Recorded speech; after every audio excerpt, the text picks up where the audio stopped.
أشهد أن محمد رسول الله.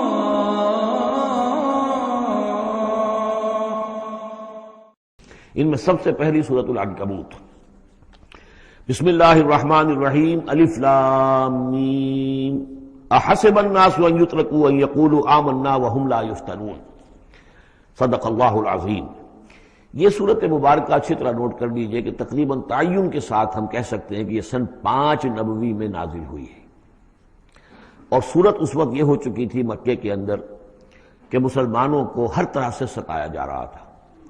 3 سال تک تو یہ ہوا ہے، حضور نے جب اپنی دعوت کا آغاز کیا تو پہلے 3 سال تو یہ ہے کہ کوئی زیادہ الارم محسوس نہیں کیا، خطرہ محسوس نہیں کیا مکے والوں نے، بلکہ انہوں نے کوشش یہ کی کہ چٹکیوں میں اڑا دیں.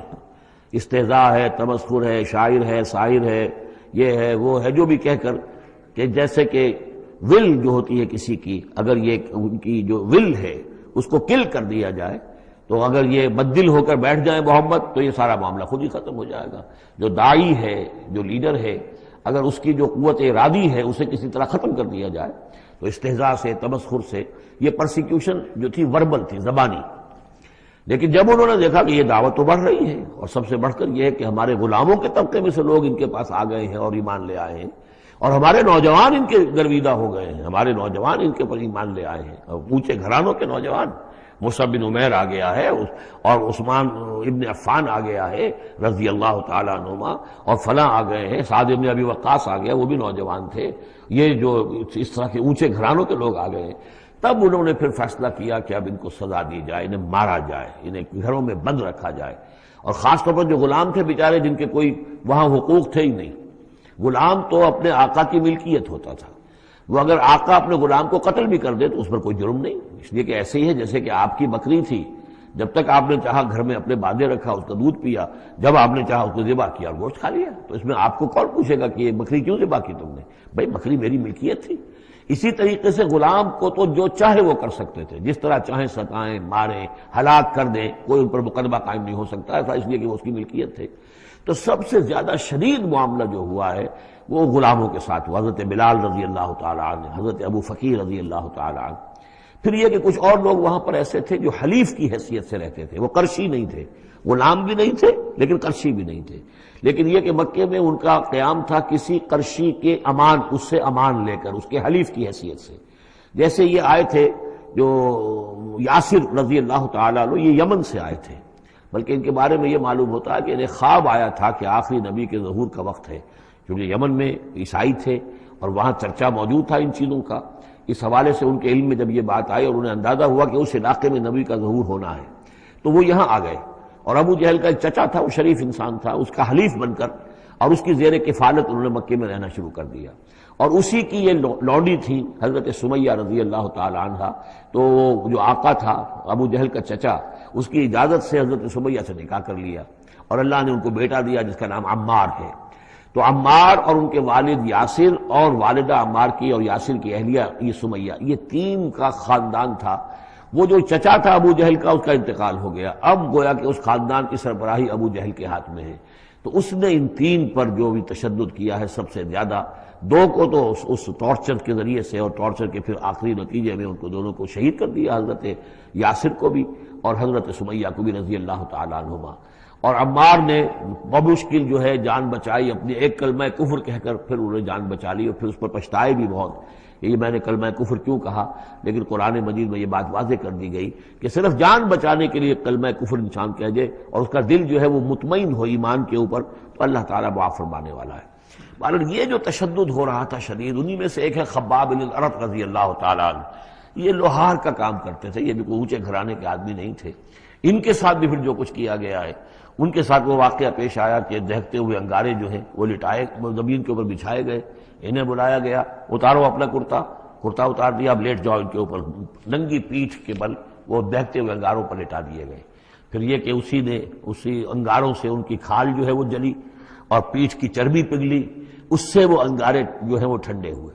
تو یہ صورتحال تھا. تو وہ حضرت عمار جو ہے خباب بن الارت رضی اللہ عنہ، وہ راوی ہیں کہ جب ہم پر یہ شدت اتنی ایسی ہو گئی کہ ناقابل برداشت ہو گئی تو ہم پھر حضور کی خدمت میں حاضر ہوئے، اور حضور اس وقت جو ہے خانہ کعبہ کے ایک دیوار کے سائے میں ذرا کہ ایک طرف کو سایہ تھا، تو آپ نے اپنی ایک چادر جو ہے اس کا تکیہ بنایا ہوا تھا اور آپ استراحت فرما رہے تھے۔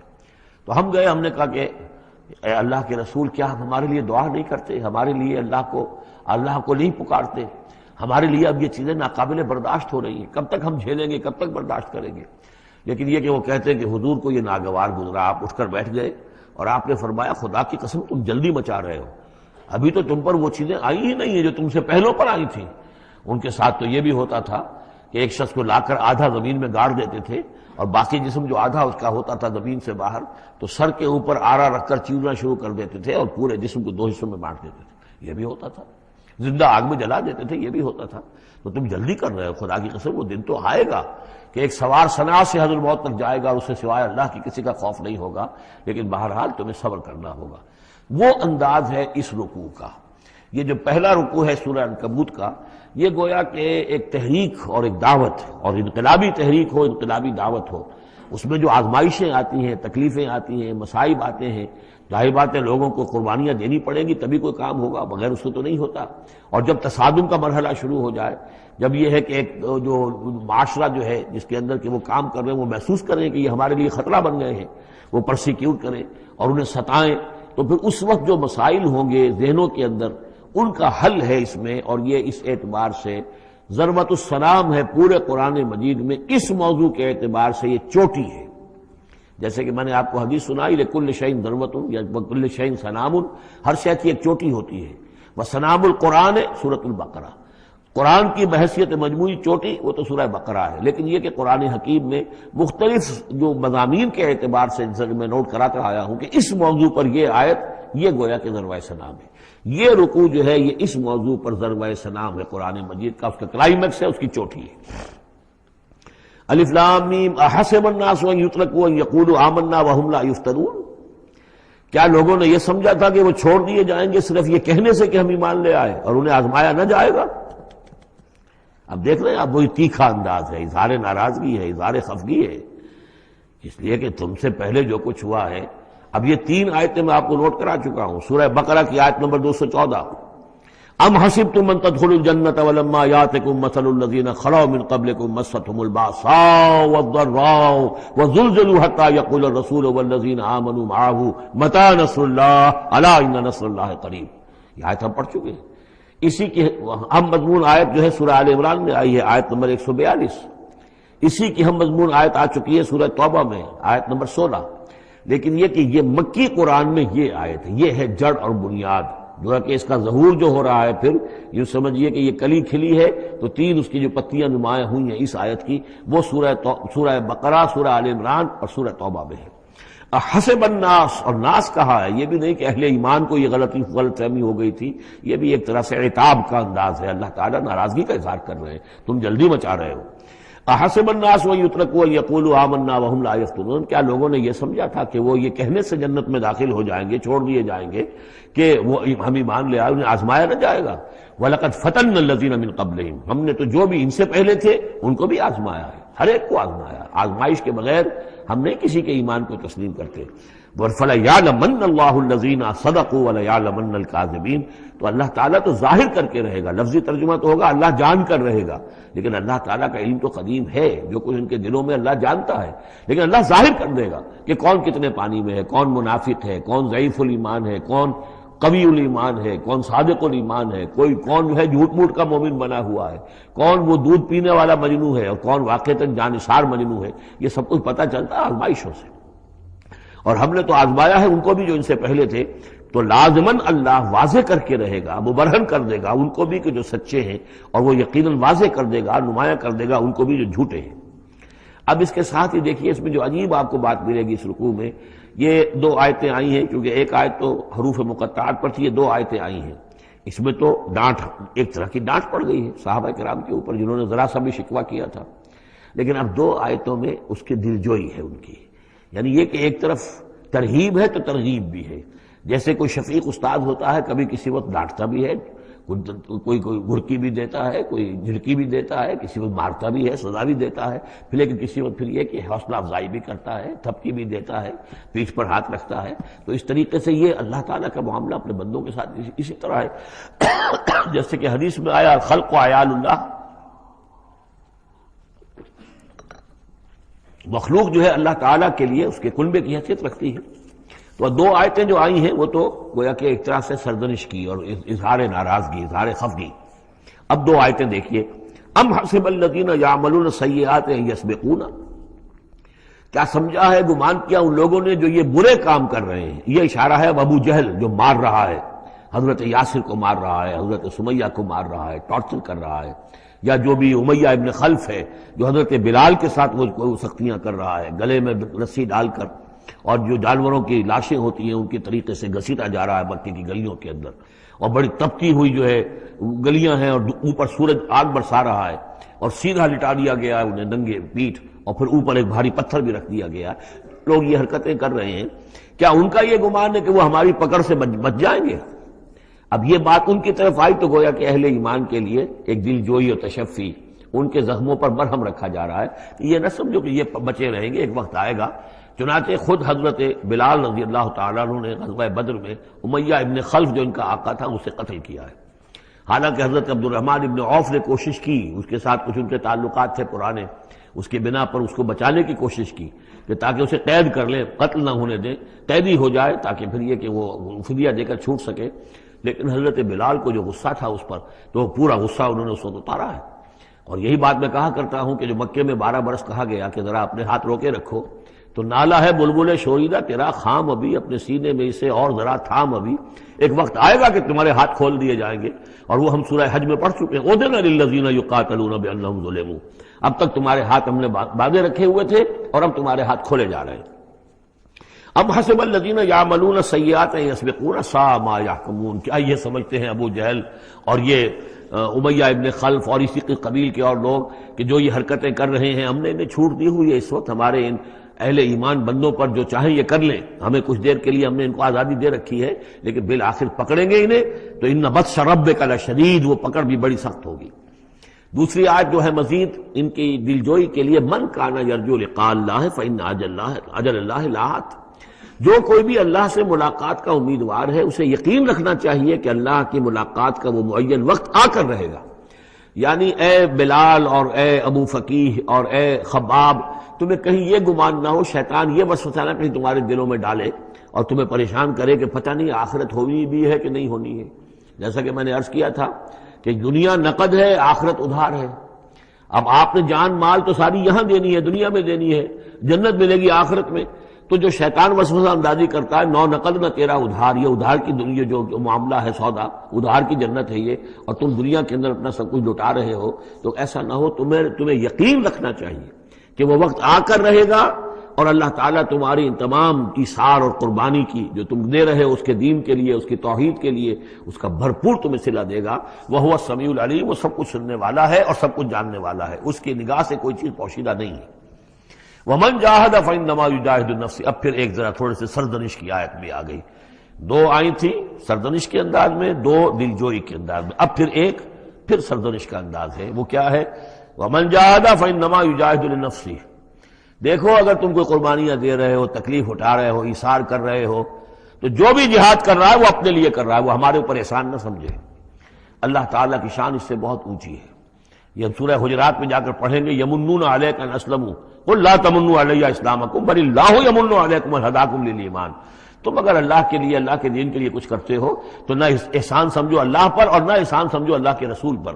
اللہ کا احسان ہے کہ اس نے تمہیں قبول کر لیا ہے اور تمہیں یہ ساری کام کرنے کی توفیق وہ دے رہا ہے، یہ احسان مانو۔ منت منع کی خدمت سلطان ہمیں کو نہیں، اس کا احسان نہ دھرو بادشاہ پر کہ تم خدمت کر رہے ہو بادشاہ کی۔ منت شناسزو کہ بخدمت بداشتت، اس کا احسان مانو کہ اس نے تمہیں خدمت کا موقع دیا ہے۔ تو اللہ تعالیٰ کا احسان مانو اور یہ نہ سمجھو کہ تم اللہ پر کوئی احسان کر رہے ہو۔ ومن جاہد فإنما یجاہد نفسہ، اب دیکھ رہے ہیں کہ کس قدر متعلق یہ چیزیں ہیں، انسانی احساسات ہوتے ہیں، اس طرح کے خیالات آتے ہیں۔ ان اللہ لغنی عن العالمین، اللہ تعالیٰ تو تمام جہانوں سے غنی ہے، اسے کسی کی احتیاج نہیں ہے۔ والذین آمنوا وعملوا الصالحات، اب ایک آیت آ رہی ہے پھر دلجوئی والی، اور جو لوگ ایمان لائے اور جو لوگ نیک عمل کریں گے، ایمان کے تقاضے پورے کریں گے، ثابت قدم رہیں گے، ان مصیبتوں کو جھیلیں گے، لَنُكَفِّرَنَّ عَنْهُمْ سَيِّئَاتِهِمْ، ہم لازماً دور کر دیں گے ان سے ان کی برائیوں کو، ان کے نامہ اعمال کے اوپر اگر کوئی دھبے ہوئے بھی، کوئی چھینٹی ہوئی بھی تو ہم انہیں ہٹا دیں گے، اور وَلَنَجْزِيَنَّهُمْ أَحْسَنَ الَّذِي كَانُوا يَعْمَلُونَ، اور ہم لازماً بدلہ دیں گے۔ اس رکوع میں آپ دیکھ رہے ہیں کہ یہ جو لام مفتوح شروع میں اور پھر نون مشدد جو ہے وہ کس قدر تکرار کے ساتھ آ رہا ہے۔ فَلَيَعْلَمَنَّ اللَّهُ الَّذِينَ صَدَقُوا وَلَيَعْلَمَنَّ الْكَاذِبِينَ، آیت نمبر 3 کے اندر بھی 2 مرتبہ وہ صیغہ آیا۔ اب یہاں جو آیا لَنُكَفِّرَنَّ عَنْهُمْ سَيِّئَاتِهِمْ، ہم لازماً ان سے ان کی برائیوں کو دور کر دیں گے، وَلَنَجْزِيَنَّهُمْ أَحْسَنَ الَّذِي كَانُوا يَعْمَلُونَ، اور یقیناً بدلہ دیں گے انہیں بہت عمدہ ان کے اعمال کا۔ وَوَصَّيْنَا الْإِنسَانَ بِوَالِدَيْهِ، اب ایک مسئلہ اور تھا عملی، جو لوگ ایمان لائے تھے نوجوان تھے، جو ان میں سے نوجوان تھے، اب ان کے لیے مسئلہ یہ ہو گیا کہ والدین کہہ رہے ہمارے حقوق ہیں تمہارے اوپر، ہم نے تمہیں پالا پوسا ہے، لہذا ہمارا حکم مانو۔ ہم کہتے ہیں کہ محمد سے تم اپنا تعلق توڑ لو، چھوڑو اس کو، دین کو، کیوں اس میں لگے ہوئے ہو؟ آخر تم ہماری اولاد ہو، ہم نے تمہیں پالا، خاص طور پہ ماں حضرت سعد بن ابی وقاص کی والدہ، والد تو فوت ہو چکے تھے لیکن والدہ جو ہے اس نے بڑے ناز و نام میں پالا تھا۔ اب اس کے بعد اس نے جو ہے مرن برت رکھ لیا اس عورت نے، ماں جو تھی حضرت سعد بن ابی وقاص کی، اگر سعد اپنے باپ کے دین میں واپس نہیں آتا تو میں اپنے آپ کو ہلاک کر دوں گی، مر جاؤں گی، نہ کچھ کھاؤں گی نہ پیوں گی۔ اب دیکھیے اس نوجوان سلیم الفطرت نوجوان جو ایمان لایا ہے محمد صلی اللہ علیہ وسلم، بہرحال وہ ایک شریف انسان ہے، نوجوان ہے، ماں کی یہ حالت دیکھ رہا ہے تو کتنے بڑے امتحان سے دوچار ہو گیا۔ تو مسئلہ پیدا ہوا کہ معاملات میں کیا کیا جائے۔ ایک والدین کے جو احسانات ہیں وہ اپنی جگہ ہیں، والدین کے ساتھ حسن سلوک خود قرآن مجید میں 4 جگہ میں نوٹ کر آیا ہوں، اللہ کے حق کے فوراً بعد والدین کا حق ہے۔ تو اب عملی سوال یہ ہے کہ جہاں یہ دونوں حق ٹکرا جائیں، والدین جو ہے شرک کا حکم دے رہے ہیں، والدین دین کے خلاف حکم دے رہے ہیں، تو کیا کریں؟ فرمایا وَوَصَّيْنَا الْإِنسَانَ بِوَالِدَيْهِ، ہم نے وصیت کی ہے انسان کو اس کے والدین کے بارے میں، حسن سلوک کی وصیت ہم نے کی ہے، بار بار کی ہے۔ وَإِن جَاهَدَاكَ لِتُشْرِكَ بِي مَا لَيْسَ لَكَ بِهِ عِلْمٌ، لیکن اگر وہ تم پر دباؤ ڈالیں، تم سے جہاد کریں۔ اب دیکھیے جہاد کا لفظ یہاں مشرک والدین کے لیے آ رہا ہے، جہاد جد و جہد کرنا، کوشش کرنا، دباؤ ڈالنا۔ وَإِن جَاهَدَاكَ لِتُشْرِكَ بِي مَا لَيْسَ لَكَ بِهِ عِلْمٌ، کہ میرے ساتھ تم شریک کرو اور شرک کرو میرے ساتھ، اور شریک ٹھہراؤ ایسی چیزوں کو جس کے لیے تمہارے پاس کوئی علم نہیں، فَلَا تُطِعْهُمَا، تو ان کا کہنا نہ مانو۔ گویا کہ یہاں وہ اپنی لمٹ سے ایکسیڈ کر رہے ہیں۔ اب والدین کے حقوق ہیں لیکن اللہ کے حقوق کے بعد، اللہ کے حقوق سے پہلے نہیں، اللہ کا حق فائت ہے، لہذا اس معاملے میں اللہ کا دین ہے، اللہ کا حکم وہ مقدم رہے گا، والدین کا حکم دوسرے نمبر پر ہوگا۔ ہاں یہ ہے کہ ایک بندہ جو ہے ایک نوجوان وہ یہ ضرور کرے کہ ڈانٹ کر نہ بات کرے، ڈپٹ کر بات نہ کرے، سینہ تان کر نہ کرے، اس طرح کرے جیسے کہ حضرت ابراہیم یا ابتے یا ابتے یا ابتے، وہ ابا جان امی جان آپ دیکھیے میرے لیے مجبوری ہے، میں نہیں کر سکتا ہوں، آپ اس معاملے کے اندر مجھ پر جو ہے وہ دباؤ نہ ڈالیں، نرمی کے ساتھ ان میں جس طریقے سے بھی ہو، لیکن یہ ہے کہ ماننا نہیں ہے۔ یہ بات اور مزید کھل کر آئے گی سورہ لقمان میں۔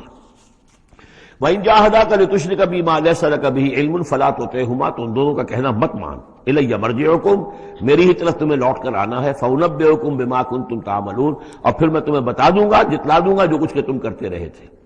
اب یہاں بھی ایک مسئلہ پیدا ہوتا ہے کہ یہ لوگ اپنے گھر والوں سے کٹ رہے ہیں، والدین سے کٹ رہے ہیں، بھائی سے جدا ہو رہے ہیں۔ اب یہ عتبہ ابن ربیعہ جو بہت بڑا سردار تھا، ان کے بڑے بیٹے جو ہے حذیفہ ابن عتبہ، وہ ایمان لے آئے، اور چھوٹا بھائی وہ تھا کہ جو میدان میں گیا، میدان میں باپ کے ساتھ غزوہ بدر میں جو پہلے جو 3 جو ہے واصل جہنم ہوئے وہ بھی تھا، ولید بن عتبہ غالباً نام تھا اس کا۔ تو بھائی بھائی سے جدا ہو رہا ہے، رشتہ داروں سے اب کٹ گئے ہیں، والدین سے گھر نکال دیے گئے ہیں، تو اب ان میں جو ان کے دل زخمی ہیں، ان زخمی دلوں پہ مرہم کیا رکھا جا رہا ہے؟ وہ یہ ہے کہ تم صرف کٹے ہی نہیں ہو، جڑے بھی تو ہو۔ اب تم محمد سے جڑ گئے ہو، اب تم ابو بکر سے جڑ گئے ہو، اب تم یہ جو اہل ایمان کا طبقہ ہے، اب ایک نئی برادری وجود میں آ رہی ہے، یہ تمہارے اصل بھائی ہیں، یہ تمہارے جو دین کے اندر بھائی ہیں، جو نظریاتی بھائی ہیں، جو ہم مقصد بھائی ہیں، یہ ہے تمہارے اصل اب عزیز۔ تو اللہ تعالیٰ نے اگرچہ تمہیں کٹنے کا بھی حکم دے دیا ہے، لیکن یہ کہ اس نے تمہارے لیے ایک رفاقت فراہم کی ہے۔ والذین آمنوا وعملوا الصالحات لندخلنہم فی الصالحین، اور یقیناً وہ لوگ جو ایمان لائے اور نیک عمل کرے انہیں داخل کریں گے صالحین میں۔ اور یہ داخلہ دنیا میں بھی ہو گیا. محمد رسول اللہ نے انہیں چھاتی سے لگایا، سینے سے لگایا، اور جیسا کہ 2 دفعہ ہم پڑھ چکے ہیں، حضور کو اللہ تعالیٰ حکم دے رہا ہے کہ آپ ان کے سامنے ذرا اپنے کندھے تواضع، آپ اے محمد آپ تواضع اختیار کیجئے، ان کے سامنے اپنے کندھے جھکائیے. وَاخْفِضْ جَنَاحَكَ لِلْمُؤْمِنِينَ، اور وَاخْفِضْ جناحک لمن اتبعک من المؤمنین 2 دفعہ آ چکا، سورہ ہجر میں آ چکا، سورہ طہ میں آ چکا. تو گویا کہ یہ اللہ تعالیٰ نے اپنا احسان بتایا. اور پھر آخرت میں اولئک مع الذین انعم اللہ علیہم من النبیین والصدیقین والشہداء والصالحین، ان کی رفاقت حاصل ہوگی. اب ایک اور بڑا مسئلہ آ رہا ہے، ومن الناس من یقول آمنا باللہ، لوگوں میں سے کچھ ایسے بھی ہیں جو کہتے ہیں ہم ایمان لے آئے اللہ پر، اور لاتے بھی ہیں خلوص کے ساتھ، اخلاص کے ساتھ، کوئی جھوٹ نہیں، کوئی فریب نہیں. ظاہر بات ہے کہ مکے میں کوئی فریب کے لیے کوئی ایمان لانے والا نہیں تھا. وہ تو حالات ایسے پیدا ہوئے مدینے میں آ کر کہ جہاں ایمان کا اعلان فریب کے تحت بھی ہونے لگا. لیکن یہ کہ مکے میں تو ظاہر بات ہے جو ایمان لایا اس کو مار پڑنی شروع ہو گئی، تو اس میں خامخواہ کہے کے لیے کوئی شخص جو ہے وہ جھوٹ موٹ کا ایمان کائے کو لائے گا. لیکن یہ ضرور ہوتا ہے کہ کچھ لوگ کم ہمت ہوتے ہیں، جیسا کہ میں بارہا آپ سے عرض کر چکا ہوں. کچھ لوگ باہمت ہوتے ہیں، کچھ کم ہمت ہوتے ہیں. باہمت وہ ہے کہ جو ایمان لائے اب ہر چے بعد آباد، حد جو ہو سو ہو، ماں کشتی درا بنداختے، جان جاتی ہے جائے کوئی بات نہیں، جو ہو سو ہو. کچھ لوگ ہوتے ہیں جن میں اتنی ہمت نہیں ہوتی، گھبرا اٹھتے ہیں. اب ان کو بتایا جا رہا ہے کہ دیکھو اگر تم نے استقامت کا ثبوت اپنا دیا تو اس کا نتیجہ کیا نکلے گا، تمہارا کیا انجام ہوگا. اب وہ ذرا ہے کہ اس میں ان کے لیے پھر تحدید ہے. ومن الناس، لوگوں میں سے کچھ ایسے بھی ہیں جو کہتے ہیں من یقول آمنا باللہ، ہم اللہ پر ایمان لائے. فَإِذَا أُوذِيَ فِي اللَّهِ، جب اللہ کی راہ میں اللہ کی توحید کو ماننے کی وجہ سے ان کو ایذا پہنچائی جاتی ہے، پرسیکیوٹ کیا جاتا ہے، انہیں ٹارچر کیا جاتا ہے، جعل فتنة الناس كعذاب اللہ، تو وہ لوگوں کی طرف سے ڈالی ہوئی فتنے کو، آزمائش کو، یہ ایسے اس سے گھبرا اٹھتے ہیں جیسے اللہ کے عذاب سے گھبرانا چاہیے. کم ہمتی ہے. وَلَئِن جَاءَ نَصْرٌ مِّن رَّبِّكَ، اور اے نبی اگر آپ کے رب کی طرف سے مدد آ جائے، صورتحال تبدیل ہو جائے، فتح آپ کو مل جائے، حالات اچھے ہو جائیں، لَيَقُولُنَّ إِنَّا كُنَّا مَعَكُمْ، اس وقت پھر یہ کہیں گے کہ ہم بھی تو آپ کے ساتھ ہی تھے. یہ کردار پہلے بھی آ چکا ہے، سورہ بقرہ میں آ چکا، سورہ حج میں آ چکا. وَمِنَ النَّاسِ مَن يَعْبُدُ اللَّهَ عَلَىٰ حَرْفٍ فَإِنْ أَصَابَهُ خَيْرٌ اطْمَأَنَّ بِهِ وَإِنْ أَصَابَتْهُ فِتْنَةٌ انقلب عَلَىٰ وَجْهِهِ خَسِرَ الدُّنْيَا وَالْآخِرَةَ. وہی کردار پھر یہاں پر آ گیا ہے. کوئی کہا کہ ہم ایمان لے آئے، لیکن جب تکلیف آئی، کوئی مصیبت آئی تو ایسے گھبرا گئے جیسے کہ اللہ کے عذاب سے گھبرانا چاہیے. لیکن یہ کہ اس کے بعد اگر نصرت آ جائے تو یہ آپ موجود ہوں گے کہ ہم بھی ساتھی تھے آپ کے. اولیس اللہ بعالم بما فی صدور العالمین، تو کیا اللہ بخوبی واقف نہیں ہے اس سے کہ جو لوگوں کے جو تمام جہان والوں کے دلوں کے اندر ہے اور جو ان کے سینوں کے اندر مضمر ہے. وَلَيَعْلَمَنَّ اللَّهُ الَّذِينَ آمَنُوا وَلَيَعْلَمَنَّ الْمُنَافِقِينَ، اور یقیناً اللہ ظاہر کر کے رہے گا سچے اہل ایمان کو اور ظاہر کر کے رہے گا منافقین کو. گویا کہ یہ شکل جو ہے یوں سمجھیے یہ وہ روگ ہے کہ یہ اگر بڑھ گیا، تم نے ابھی نپ دی ایول ان دی بڈ، ابھی فوری طور پر اس کی اصلاح کر لو، فوری طور پر علاج کر لو. ابھی ٹی بی کا تمہیں انفیکشن ہوئی ہے، فرسٹ سٹیج میں ہے، علاج کر لو. لیکن اگر کہیں تم نے اس وقت پرواہ نہ کی اس کی اور یہ مرض بڑھ گیا تو یہ منافقت تک لے جائے گا تمہیں. اللہ تعالیٰ پھر کھول دے گا کہ یہ منافقت ہے. تو یہ ہے اصل میں پورے مکی قرآن میں یہ ایک جگہ ہے جہاں لفظ منافقین آیا ہے. باقی کردار آیا ہے سورہ حج کے اندر بھی، لیکن وہاں لفظ منافق نہیں ہے. وَمِنَ النَّاسِ مَن يَعْبُدُ اللَّهَ عَلَىٰ حَرْفٍ فَإِنْ أَصَابَهُ خَيْرٌ اطْمَأَنَّ بِهِ وَإِنْ أَصَابَتْهُ فِتْنَةٌ انقلب عَلَىٰ وَجْهِهِ خَسِرَ الدُّنْيَا وَالْآخِرَةَ. لیکن یہاں کھول دیا گیا یہ کردار کس کا ہے، یہ تو پھر منافقت سے. وَلَيَعْلَمَنَّ اللَّهُ الَّذِينَ آمَنُوا وَلَيَعْلَمَنَّ الْمُنَافِقِينَ. اب ایک اور تیسرا پرابلم ہے، یہ 3 پرابلم یہاں پر ٹیکل کیے گئے ہیں. وہ نوجوان جن کے والدین ان کے اوپر دباؤ ڈال رہے تھے، یا وہ کم ہمت لوگ جو ان ایذاؤں سے گھبرا رہے تھے، اور تیسرا یہ ہے کہ کچھ بزرگ لوگ بڑے مخلصانہ انداز میں آ کر کہتے ہیں نوجوانوں سے، کہاں اپنے برباد کر رہے ہو، کیریئر برباد کر رہے ہو، اچھے بھلے تعلیم حاصل کر رہے تھے، تم جا رہے تم کس کام میں پڑ گئے ہو، اب تمہاری تعلیم اس درجے کی نہیں رہی ہے، تمہارا کاروبار اچھا جا رہا تھا، کیریئر تھا، تمہارا پروفیشن بہت چمک رہا تھا، اور تم اس کام میں پڑ گئے ہو. دیکھو یہ تو ایک شخص نے تمہیں ورغلا دیا. دیکھو ہمارے راستے پر چلو، راستہ صحیح یہی ہے. ہم آخر بوڑھے لوگ ہیں، ہمارا تجربہ ہے، ہم نے اپنے بال دھوپ میں سفید نہیں کیے ہیں. ہم تمہیں اپنے تجربے کی وجہ سے کہہ رہے ہیں کہ ہمارے راستے ہی پر چلتے رہو اور کوئی اس کے اندر نقصان نہیں ہوگا، کوئی اللہ کے یہاں پکڑ نہیں ہوگی. اور اچھا اگر اللہ کے یہاں پکڑ ہوئی تو تمہاری طرف سے ہم جواب دیں ہیں، تمہارے گناہوں کا بوجھ ہم اٹھا لیں گے. اب یہ گویا کہ نہایت ناصحانہ انداز، مخلصانہ انداز، بزرگانہ انداز، اس میں یہ بات کہی جاتی تھی. اب اس میں کیا کریں؟ اس کا جواب دیا گیا. وقال الذین کفروا للذین آمنوا اتبعوا سبیلنا، اور کہتے ہیں یہ کافر ان سے کہ جو ایمان لے آئے، ہمارے ہی راستے کی پیروی کرو، چلے آؤ انہی راستوں پر. ولنحمل خطایاکم، ہم اٹھا لیں گے تمہاری خطاؤں کو، یعنی تمہاری خطاؤں کا بوجھ، تمہارے گناہوں کی سزا ہم بھگت لیں گے. وما ہم بحاملین من خطایاہم من شیء، اور نہیں ہے وہ ان کی خطاؤں میں سے اٹھانے والے کچھ بھی. انہم لکاذبون، وہ جھوٹ بول رہے ہیں. ولا يحملن اثقالهم واثقالا مع اثقالهم، البتہ وہ اٹھائیں گے لازماً. پھر دیکھیے وہ ليعلمن الله الذين آمنوا ولا يعلمن المنافقین، اور یہاں پھر وہ لفظ آیا ولا يحملن اثقالهم، وہ لازماً اٹھائیں گے اپنے بوجھ بھی، اور جو گمراہ کرنے کی کوشش کر رہے ہیں اس کی وجہ سے اپنے بوجھوں میں اضافہ کر رہے ہیں، وہ مزید بوجھ ہوں گے. لیکن اے نوجوانوں، اگر تم نے ان کی بات مان لی تو تمہارے بوجھ جو ہے وہ نہیں رہ سکیں گے، وہ تمہیں کو اٹھانے پڑیں گے. ولا يسألن يوم القيامة عما كانوا يفترون، اور ان سے لازماً باز پرس ہوگی قیامت کے دن جو افترا وہ کرتے رہے تھے، جو جھوٹ انہیں گھڑا تھا کہ ہم تمہارے بوجھ اٹھا لیں گے، جبکہ لا تزر وازرۃ وزر اخرى، قیامت میں کوئی نہیں ہے جان جو کسی دوسرے کا بوجھ اٹھا لے. یہ 13 آیات، بلکہ یہ کہ اگر حروف مقطعات نکال دے تو 12 آیات، یہ میں سمجھتا ہوں کہ کسی بھی انقلابی اسلامی تحریک کے کارکن کے لیے یہ حرز جان بننے والی آیات ہیں، کہ یہ معلوم ہے کہ اس کے ذہن میں، اس کے شعور میں پیوست ہو جائیں، جیسے کہ پتھر پر کھود دیا جائے اس طرح نقش ہو جائیں. بارک اللہ لی و لکم فی القرآن العظیم ونفعنی وإیاکم بالآیات والذکر الحکیم.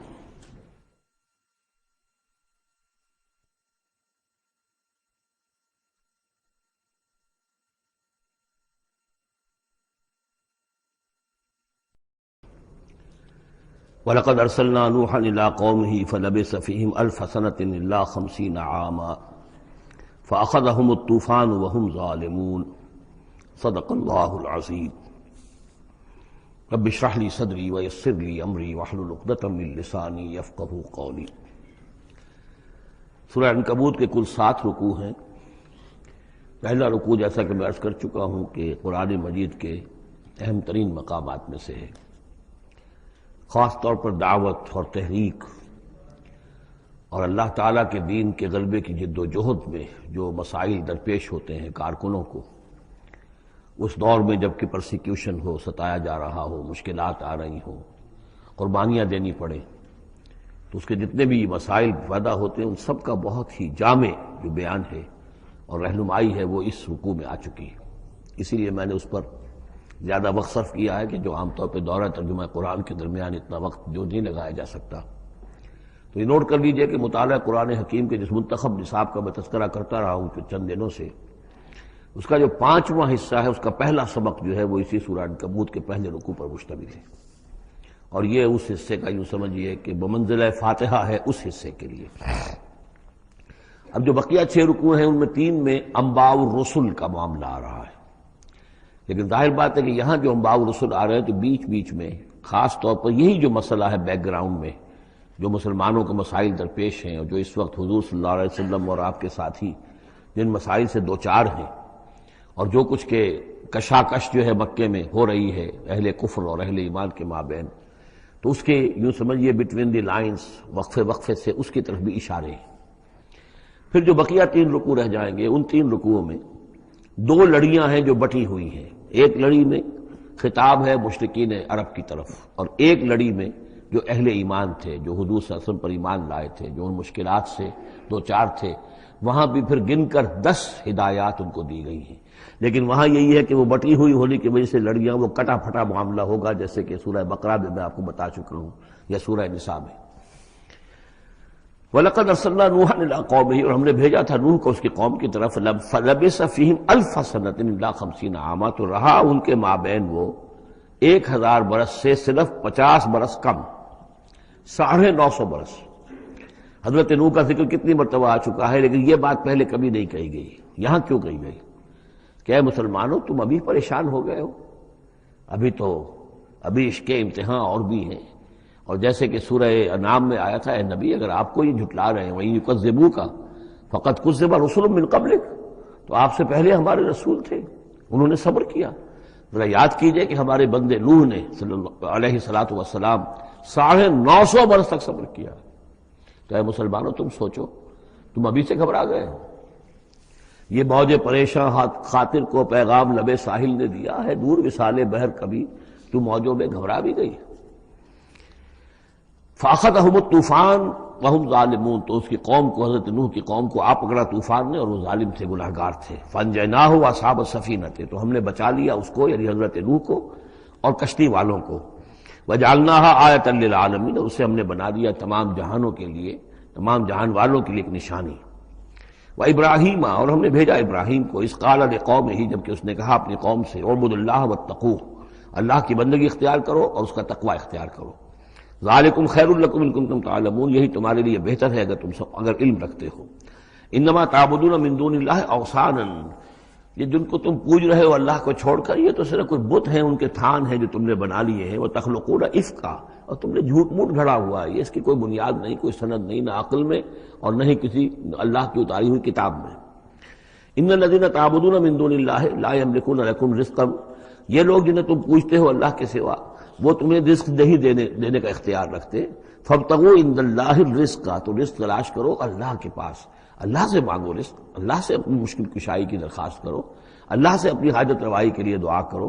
وَاعْبُدُوهُ، اور اس کی بندگی کرو، وَاشْكُرُوا لَهُ، اور اس کا شکر ادا کرو، الیہ ترجعون، یقیناً اسی کی طرف تم لوٹا دیے جاؤ گے۔ اب یہ ذکر حضرت ابراہیم کا کر کر طویل جو ہے ایک جملہ معترضہ آ رہا ہے کہ رخ موڑ دیا گیا ہے اس وقت جو کشاکش ہو رہی تھی حضور کے اور مشرکین مکہ کے درمیان، اب ذکر اس کا ہو رہا ہے۔ وَإِن تُكَذِّبُوا، گویا کہ اب خطاب ہو رہا ہے اہل مکہ سے، اور اگر تم جھٹلا رہے ہو فقد کذب امم من قبلکم، تو دیکھو تم سے پہلے بہت سی قوموں نے جھٹلایا۔ وما علی الرسول الا البلاغ المبین، اور ہمارے رسول پر محمد پر صلی اللہ علیہ وسلم کوئی ذمہ داری نہیں ہے سوائے واضح طور پر اور صاف صاف پہنچا دینے کے۔ اولم یروا کیف یبدی اللہ الخلق ثم یعیدہ، کیا وہ دیکھتے نہیں ہے کیسے اللہ تعالیٰ تخلیق پہلی مرتبہ کرتا ہے پھر وہ دوبارہ بھی کرے گا۔ ان ذلک علی اللہ یسیر، اور یہ اللہ تعالیٰ پر بہت آسان ہے۔ قل سیروا فی الارض فانظروا، اور تو ان سے کہیے کہ ذرا گھومو پھرو زمین میں اور دیکھو کیف بدأ الخلق، کیسے اللہ تعالیٰ پہلے تخلیق کیا ہے اس نے خلق کو۔ ثم اللہ ینشئ النشأۃ الآخرہ، پھر اللہ اٹھائے گا یا اٹھاتا ہے۔ دنیا میں بھی ہو رہا ہے کہ کھیتی جو ہے وہ ختم ہو گئی، پھر اگلی پھر ایک فصل آ گئی، پھر فصل آ گئی، یہ تو ایک سائیکل چل رہا ہے، اور پھر یہ کہ اللہ تعالیٰ دوسری مرتبہ تمہیں اسی طرح اٹھا دے گا۔ نشأۃ آخرہ جو ہے آخرت کی جو تمہیں اٹھانا ہے وہ اللہ کے اختیار میں ہے۔ ان اللہ علی کل شیء قدیر، یقیناً اللہ ہر شے پر قادر ہے۔ یعذب من یشاء ویرحم من یشاء، وہ جس کو چاہتا ہے عذاب دیتا ہے دے گا، اور جس کو چاہے گا رحم فرمائے گا۔ وإلیہ تقلبون، اور اسی کی طرف تم لوٹا دیے جاؤ گے۔ وما انتم بمعجزین فی الارض، اور تم اسے شکست نہیں دے سکتے زمین میں، ولا فی السماء، نہ آسمان میں، نہ زمین میں کہیں بھاگ کر نہ آسمان میں کہیں بھاگ کر اللہ کو عاجز کر سکتے ہو۔ وما لکم من دون اللہ من ولی ولا نصیر، اور نہیں ہے کوئی تمہارا اللہ کے سوا نہ حمایت، یعنی اللہ کے ورے یا اللہ کے مقابلے میں۔ یہ دون کا لفظ بہت سے معنی دیتا ہے عربی زبان میں، دیکھنا ہوتا ہے کس کانٹیکسٹ میں کیا معنی ہے۔ اس کانٹیکسٹ میں اللہ کے مقابلے میں تمہارا کوئی نہ ولی ہوگا نہ نصیر ہوگا، نہ کوئی حمایتی نہ مددگار۔ والذین کفروا بآیات اللہ ولقائہ، اور جن لوگوں نے کفر کیا اللہ کی آیات کا اور اس سے ملاقات کا انکار کیا، اولئک یئسوا من رحمتی، یہ وہ لوگ ہیں جو میری رحمت سے مایوس ہو چکے ہیں۔ واولئک لہم عذاب علیم، اور ان کے لیے دردناک عذاب ہے۔ یہاں یہ جملہ معترضہ ختم ہوا اور اب پھر حضرت ابراہیم کا تذکرہ آ رہا ہے۔ فما کان جواب قومہ، تو نہیں تھا کوئی جواب حضرت ابراہیم کی قوم کا، الا ان قالوا، سوائے اس کے کہ انہوں نے کہا اقتلوہ او حرقوہ، اس ابراہیم کو قتل کر دو یا اسے جلا دو۔ فانجاہ اللہ من النار، تو اللہ تعالیٰ نے انہیں نجات دی آگ سے۔ ان فی ذلک لآیات لقوم یؤمنون، اور یقیناً اس میں نشانیاں ہیں ان لوگوں کے لیے جو ایمان رکھتے ہیں۔ وقال انما اتخذتم من دون اللہ اوثانا مودۃ بینکم فی الحیاۃ الدنیا، اب یہ ہے جو بہت اہم جو بات ہے جو کہی ہے انہوں نے، اور انہوں نے کہا حضرت ابراہیم علیہ السلام نے کہ دیکھو تم نے جو یہ اللہ کے سوا بت بنا رکھے ہیں انہیں پوجتے ہو، یہ بھی تم بھی جانتے ہو کہ ان کے پاس کچھ نہیں ہے، تم بھی جانتے ہو کہ ان کو کوئی اختیار حاصل نہیں ہے، تم بھی اور واقع ہو چکے میرے متنبع کرنے کے نتیجے میں تم آگاہ ہو چکے ہو کہ یہ تمہاری حماقت ہے، لیکن تم کیوں چمٹے ہوئے ہو؟ مودۃ بینکم فی الحیاۃ الدنیا، دنیا کی زندگی میں تمہاری باہمی محبتیں جو ہے وہ چمٹا رہی ہیں۔ اب کیا کریں، ہماری قوم ہے، ہماری برادری ہے، ہمارا خاندان ہے، وہ سب یہی کر رہا ہے، میں اگر چھوڑ دوں گا تو میں آؤٹ کاسٹ ہو جاؤں گا، میں تو نکل جاؤں گا پھر برادری سے، اکیلا آدمی کیسا رہے۔ یہ چیزیں ہیں کہ جو انسان کو پھر جمع کر رکھتی ہیں۔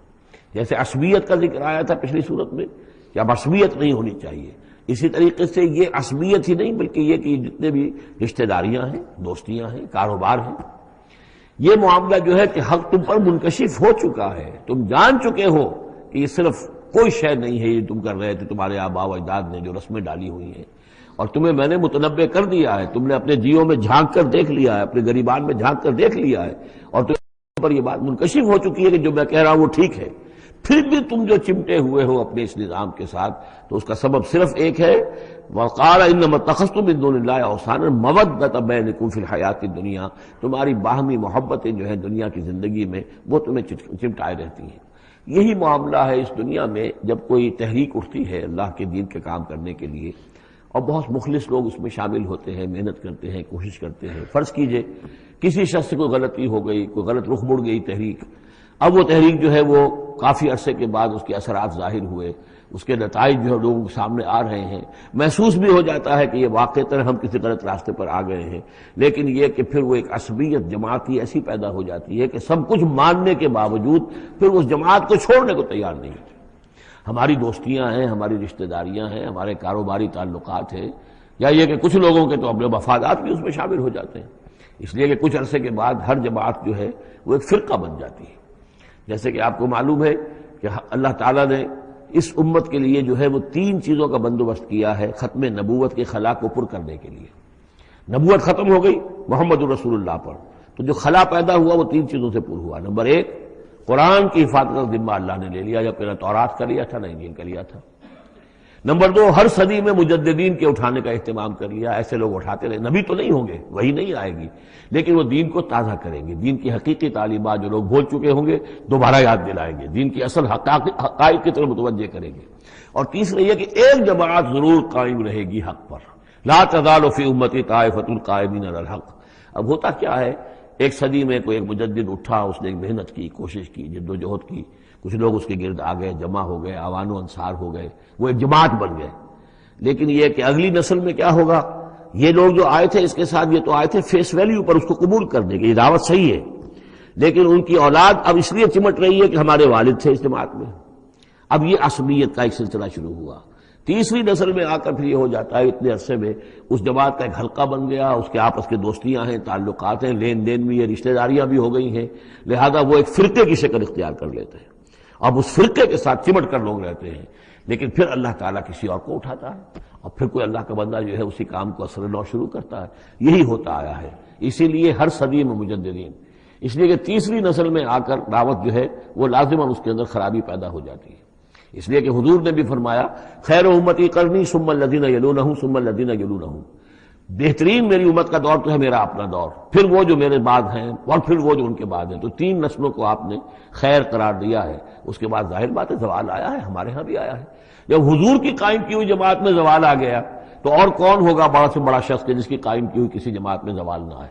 تو یہ تو چیزیں ہوتی ہیں، لیکن ہر شخص کو ہر وقت دیکھنا چاہیے کہ آج کے دور میں دین کا وہ کام کس کے حوالے اللہ نے کیا ہے، کس کو توفیق دی ہے جو صحیح طریقے پر اس کام کو کر رہا ہے، اور اس کا ساتھ دینا چاہیے۔ کسی جماعتی عصبیت، جس طرح کسی قبائلی عصبیت کے اندر مبتلا نہیں ہونا چاہیے، ایسے ہی کسی جماعتی عصبیت میں بھی مبتلا نہیں ہونا چاہیے۔ یہ ہے وہ اہم بات جو یہاں آئی ہے۔